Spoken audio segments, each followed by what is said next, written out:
Nasawi ang isang babae matapos tamaan ng kidlat sa Barangay Lawak, Alcala, Pangasinan pasado alas 5 ng hapon noong Lunes. Kinilala ang biktima na si Estila Lopez, 27 anyos. Nagkararanas daw ng localized thunderstorm sa bayan noong mangyari ang insidente. Bumili daw sila ng merienda dyan sa kabilang kalsada.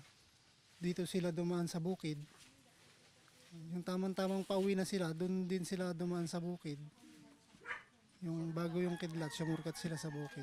Yun daw yung tinamaan na ng kidlat. Ayon sa ilang saksi, kasama ng biktima ang 3 taong gulang niyang anak nang mangyari ang insidente. Mabuti na lang daw at hindi nadamay ang bata. Hindi ko rin po alam ang gagawin ko na kung dalawa pa silang nawala. Sa pagresponde ng pulisya kasama ang Municipal Health Officer, idineklara ang biktima na dead on the spot. Paalala na rin sa mga residente natin dito sa Alcala na mag-ingat lalo na sa open area dahil yun po ay ang kadalasang nakikidlatan lalo na sa ganitong tag-ulan po. Nananawagan ng tulong ang kinakasama ng biktima, lalo na at 3 anak ang naiwan nito. Kung may pagkidlat, tandaan po mga kapuso ang ilang paalala ng autoridad.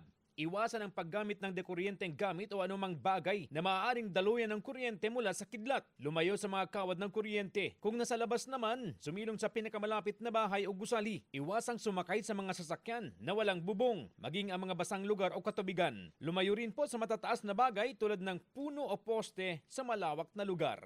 Kasama si Daryl Peralta, CJ Torida, One North Central Luzon.